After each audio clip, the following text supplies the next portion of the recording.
With this lesson, we learn about the coming one world ruler, one world religion, and one world economy, the three subjects that many of us consider to be the central focus of the book of Revelation. In many ways, that is correct. But stick with us, as I mentioned at the beginning of our study, and will show as the chapters move forward. The focus of this book, in reality, is the revelation of Jesus Christ. In the end, God wins. I am going to start this lesson with a little rabbit trail, but I think it is a necessary trail. As we are more than one halfway through our study of this book, I thought it wise to begin this lesson by reminding everyone who listens to me teach the Bible to be wise and diligent Bereans, to search the scripture for yourself, not only in Bible prophecy, but in all areas of Christian doctrine. One of the big takeaways for me this time regarding my current study of eschatology in the book of Revelation is how many different interpretations there can sometimes be in the difficult passages. And I am not even talking about the nutcases that run around this circle of study. I am talking about good, godly, and diligent students of God's Word that while reading the same passages still come to different conclusions. I pray that what I am teaching is truth. But just like all the commentators I am reading and listening to, I too am only a fallible human being. I too am only able to see through my unique worldview glasses. At any point of my teaching, my view could be in error. That would not be a purposeful error, only sincere, this is what I believe or I wouldn't say it error. With that reminder of human fallibility, let's begin our lesson. Last week, in our look at chapter 12, we saw the beginning of Satan's long war against God and the people of God. This week, we see Satan's last-ditch effort to defeat God and God's purpose of saving a people, Jew and Gentile, to his name. Satan has one last chance. Prevent Jesus from returning and setting up his kingdom on earth as he has promised. John MacArthur says that the last sentence of chapter 12 should go with the first sentence of chapter 13 as it concludes the introduction of the dragon. Let's read it that way. Revelation 12:17 and 13:1. So the dragon was enraged with the woman and went off to make war with the rest of her children, who keep the commandments of God and hold to the testimony of Jesus. And the dragon stood on the sand of the seashore. The scene is set. Like a movie set, you see the antagonist standing ready to strike. Before we finish with verse 1 and add verse 2, I thought it would be helpful if we looked at a chart in John Walvoord's commentary. It is labeled Titles of the Coming World Ruler. I think it may be helpful to keep the players straight as the man we call the Antichrist is referred to in Scripture with multiple names and titles. The little horn, the coming prince, the willful king, the man of lawlessness, the son of destruction, the Antichrist, the rider on the white horse, the beast. Now that you have all of those memorized, let's move on. We have a lot to cover in chapter 13. Revelation 13, 1b and 2. Then I saw a beast coming up out of the sea, having 10 horns and 7 heads, and on his horns were 10 diadems, and on his heads were blasphemous names. And the beast which I saw was like a leopard, and his feet were like those of a bear, and his mouth like the mouth of a lion. And the dragon gave him his power, and his throne, and great authority. We saw in chapter 12 that the sea is symbolic of the Gentile nations. I am now reading that John MacArthur doesn't agree. Let's read what he says. There has been much discussion about what the sea symbolizes. Some argue, based on such passages as Isaiah 17:12 and 57:20 and Revelation 17:15, that it refers to the Gentile nations. But since 11:7 and 17:8 state that the beast comes up out of the abyss, it is best to equate the sea with the abyss. That interpretation is in harmony with the Old Testament, which also uses the metaphor of the sea to picture the realm of satanic activity. Some of the demons are currently incarcerated in the abyss, and Satan will be imprisoned in that abyss during the millennial kingdom. I am going to need to disagree with John MacArthur on much of his interpretation of chapter 13. He loses me when he teaches that the beast, the Antichrist, the human, is indwelled not by Satan, but by some other powerful demon that has been previously locked up in the abyss. Even though he has an especially powerful argument when you look at Revelation 17:8, which says, "The beast that you saw was and is not and is about to come up out of the abyss and go to destruction. And those who dwell on the earth, whose names have not been written in the book of life from the foundation of the world, will wonder when they see the beast, that he was and is not and will come." I cannot, under any pretense, say that Johnny Mack is wrong, only that I don't believe he is right. This is what Walvoord has to say about this passage. There is a confusing similarity among the descriptions of Satan, who was apparently described as the angel of the bottomless pit, the beast that rises from the bottomless pit, the beast who seemed to have a mortal wound, but his mortal wound was healed, and the beast of 17:8.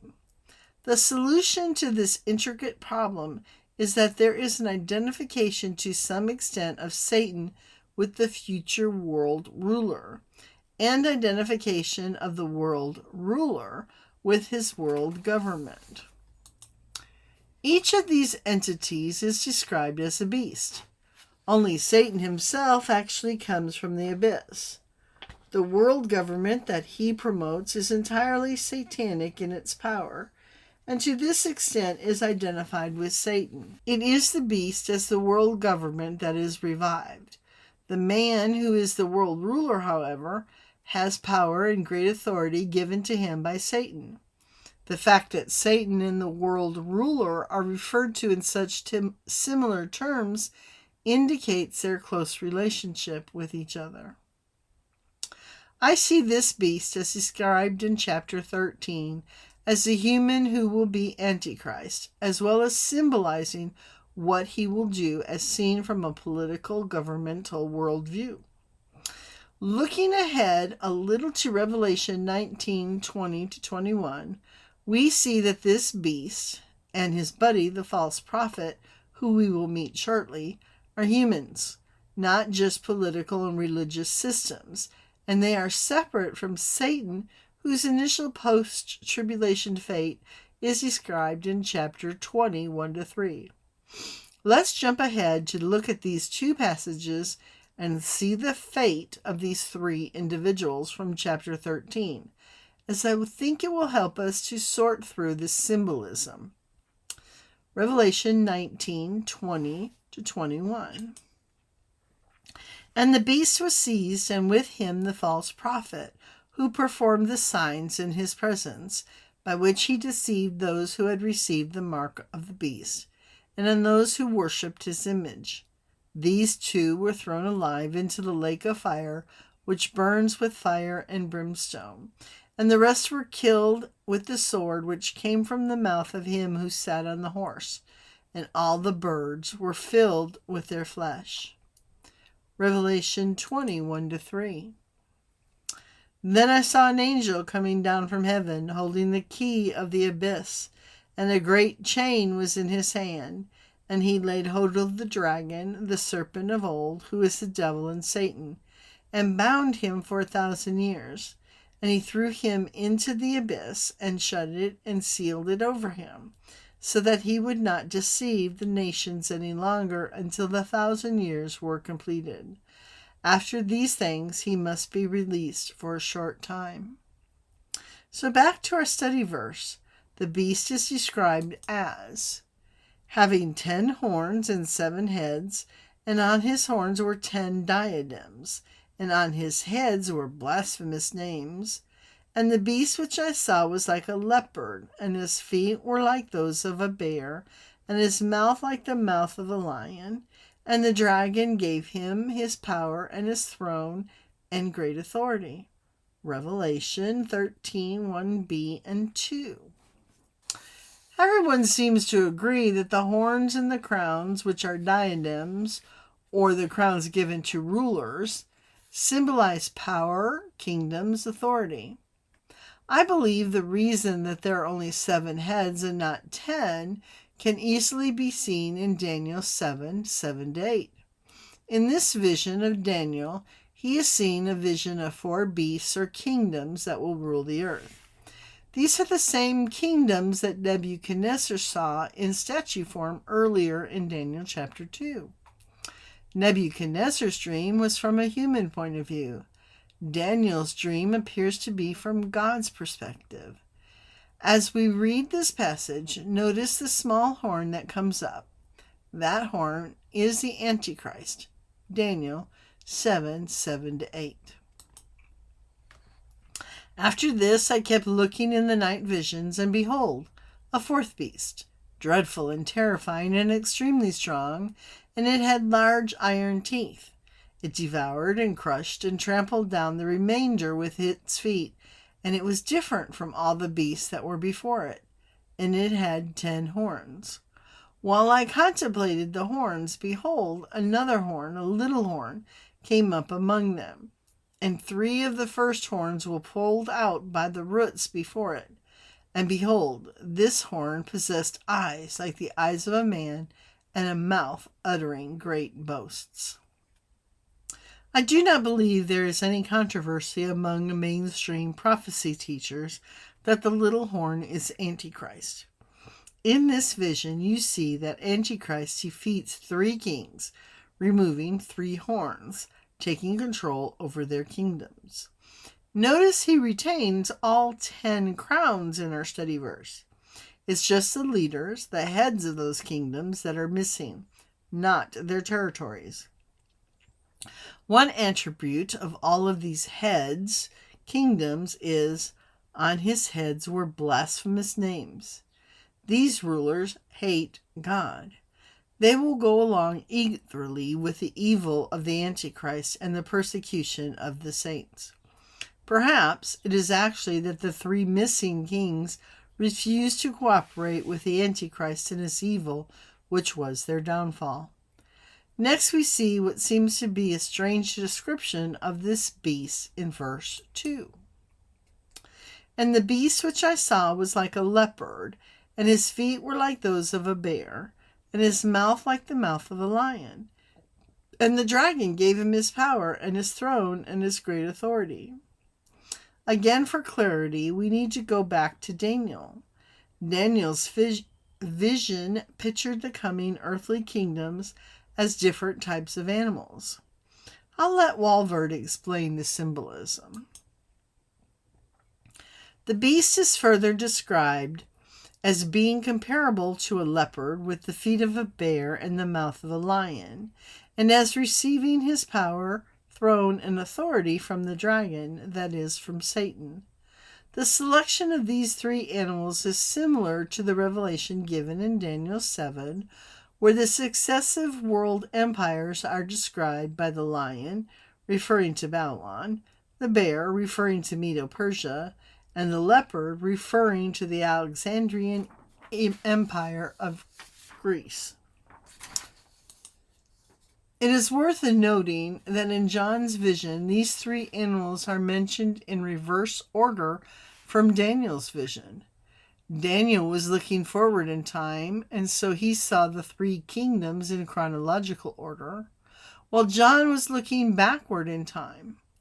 The 4th empire gathers all these elements and characteristics into itself and is far more dreadful in his power and blasphemy than the preceding empires. It is pretty much agreed that the fourth kingdom of Daniel's vision is Rome. Rome is the kingdom of iron.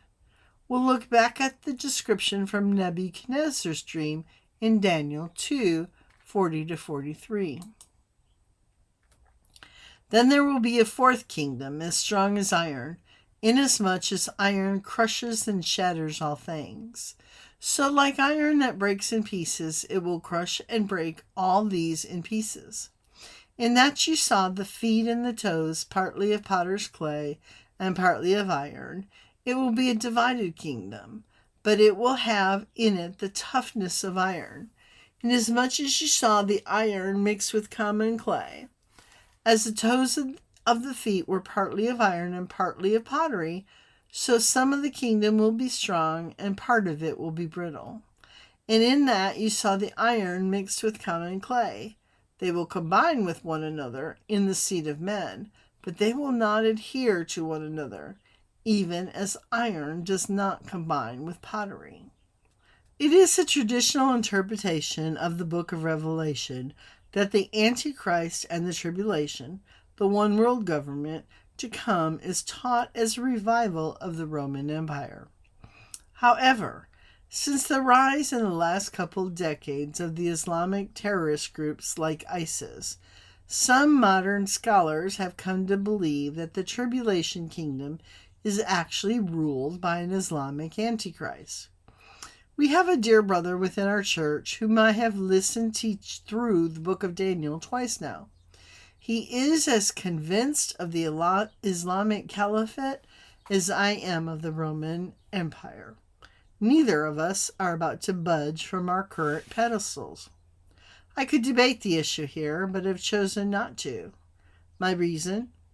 It doesn't matter in the end which one of us, or, and this is important, if either of us are correct. We both believe in a pre-tribulation rapture of the church. Neither one of us will actually be on earth during this time to say, told you so.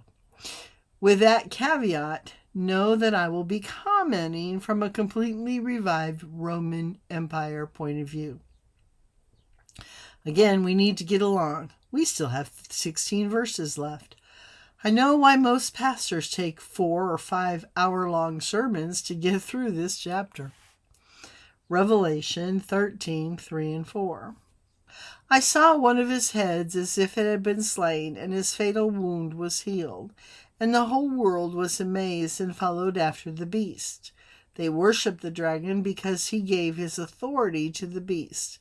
And they worshipped the beast, saying, Who is like the beast, and who is able to wage war with him? There was given to him a mouth speaking arrogant words and blasphemies, and authority to act for 42 months was given to him. And he opened his mouth in blasphemies against God, to blaspheme his name and his tabernacle, that is, those who dwell in heaven. If you have seen the Left Behind movies or read the books, you read or saw that the Antichrist character receives an apparently fatal blow that he recovers from. Is that accurate? Well, maybe. That depends on your perspective. Here I will jump back on John MacArthur's bandwagon. I'm a fickle little soul, aren't I? MacArthur. The head whose fatal wound will be healed can only be the future Antichrist. Whether his death is real or fake is not clear. It may be that Antichrist is really killed, and God, for his own purposes, allows him to be resurrected. More likely, Antichrist's alleged death and resurrection will be a counterfeit of Christ's death and resurrection, staged, as one of the lying wonders perpetrated by the false prophet. Antichrist's resurrection will also be phony, since he never really died. Or perhaps Antichrist will explain his extraordinary powers by claiming to be the reincarnation of the Christ spirit, as some have suggested. Certainly, in a world where New Age pantheism and Eastern mysticism are extremely popular, more people would be inclined to believe in a reincarnation than a resurrection. Whatever actually happens, the people of the world will believe that Antichrist, already popular because of his great powers, has also transcended death. Since the tribulation will be a time where the world will experience death on a scale unprecedented in human history, Antichrist's seeming invulnerability to death will win him greater, more widespread acclaim. As a result, the whole earth will be amazed and follow after the beast. While I can't die on this hill, these activities all seem to happen towards the middle of the tribulation. Whatever the truth of the resurrection of the Antichrist, it does seem to be the trigger for full-fledged emperor worship, just as in Rome. And like many of the Roman Caesars, it seems that the Antichrist will believe his own press, which he proves as he opens his mouth in blasphemies against God to blaspheme his name and his tabernacle, that is, those who dwell in heaven. And like the despot Caesars of ancient Rome, the Antichrist goes after those who will not bow. Revelation 13, 7-8. It was also given to him to make war with the saints and to overcome them. An authority over every tribe and people and tongue and nation was given to him. All who dwell on the earth will worship him. Everyone whose name has not been written from the foundation of the world in the book of life of the Lamb who has been slain. A ramped-up continuation of the worldwide spread of murder of Christians and Jews is initiated. From this point on, I suspect all pretense will be removed and no excuses are given for hunting down the Jews and the Christians. They will just do it. For the good of mankind, of course. These will be blatantly religious murders, religious motivations for murder. Please note, verse 9 is very clear. And the Antichrist's rule and power on the earth is not regional. Authority of every tribe and people and tongue and nation does not leave out anywhere. All who dwell on the earth will be subject to the one world government. Next we read verse 9. If anyone has an ear, let him hear. Unlike the letters to the churches in chapters 2 and 3, the phrases version here of this exhortation does not include the tag to the churches. This goes to strengthen the view that the church has left in the rapture.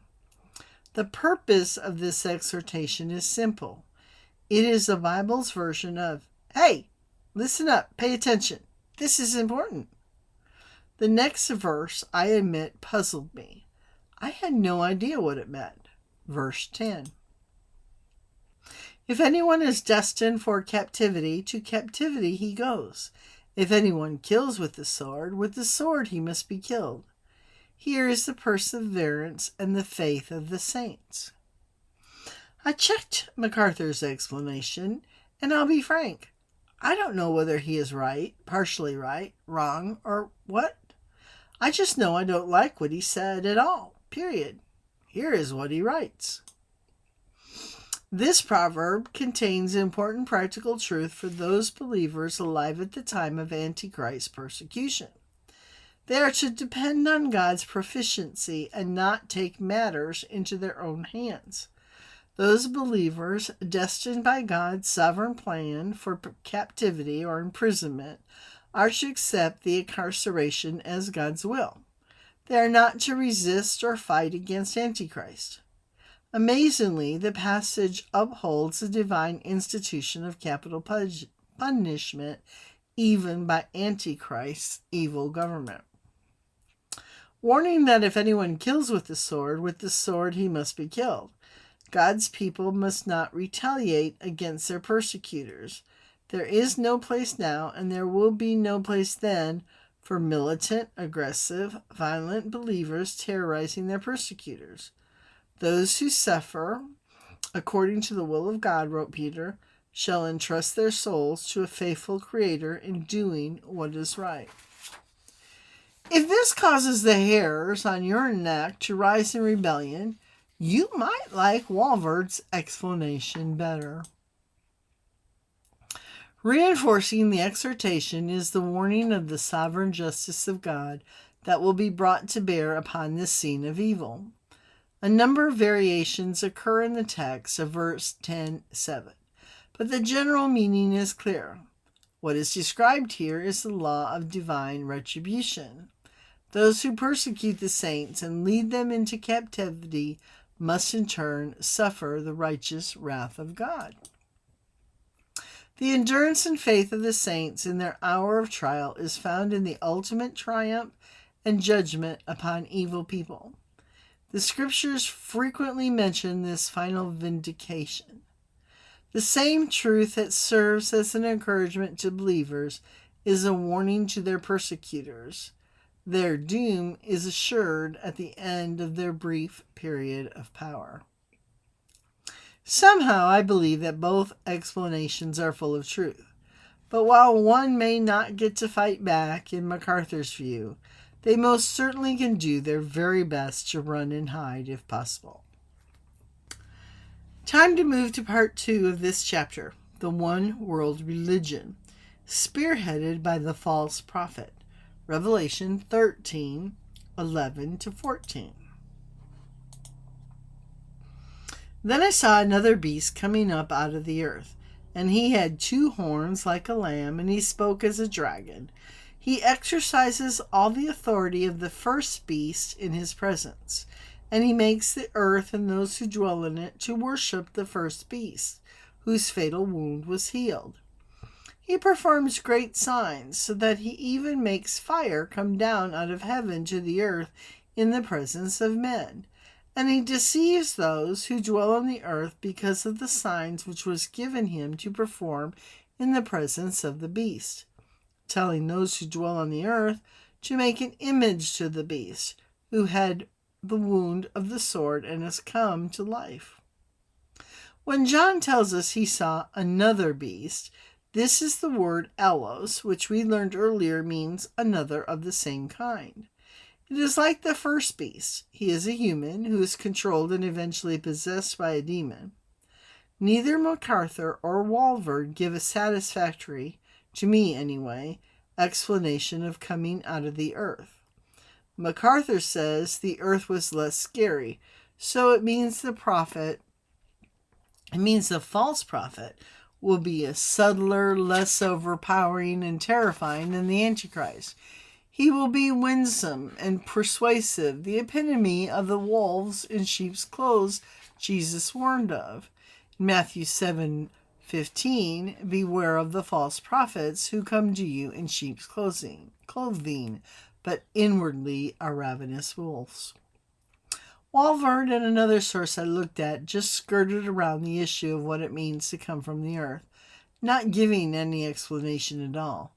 So while I wonder about MacArthur's take, no one seems to be offering anything different.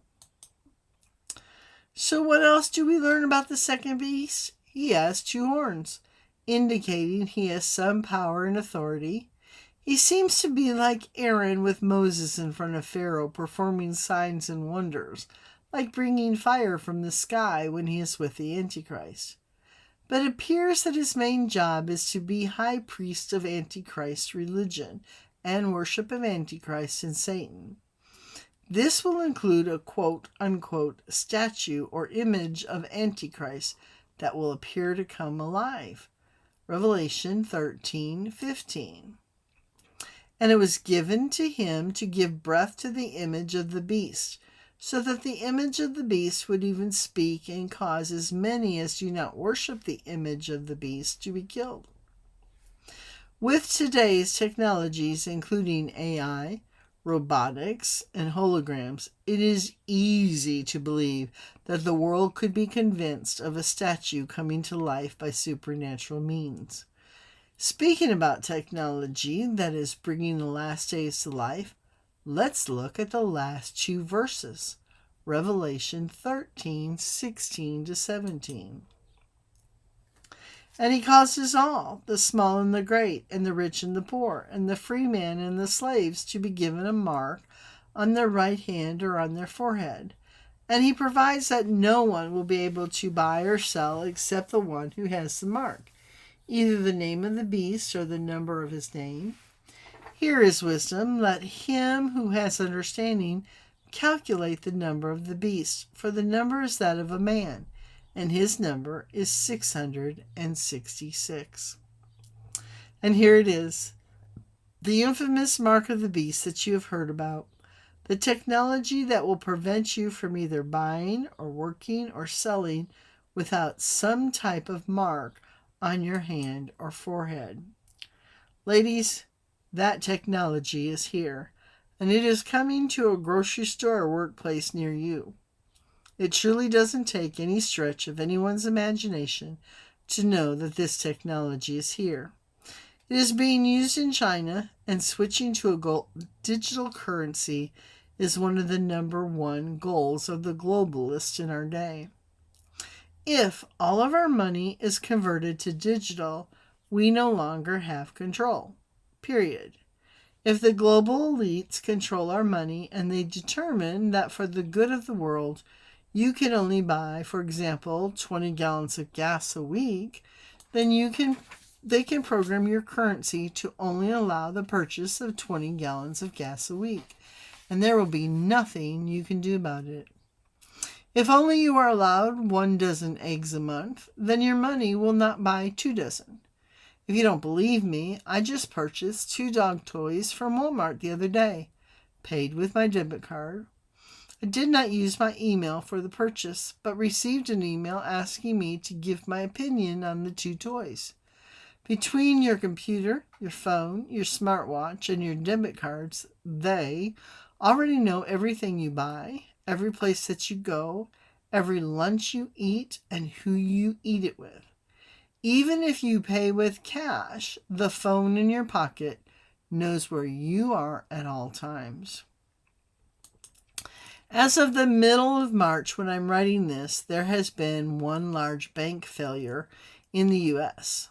It is my opinion that more will follow, and this will trigger an accelerated call for America and others to switch over to a digital currency. That could easily happen before the rapture and before the tribulation begins. Is a digital currency the mark of the beast? Not by itself. You cannot have a mark of the beast, without the Antichrist. You cannot be forced to worship the beast until the beast is on the scene. We will see additional information about the mark as we continue to study in Revelation 14, 9 through 11, 16, 2, 19, 20, and 24.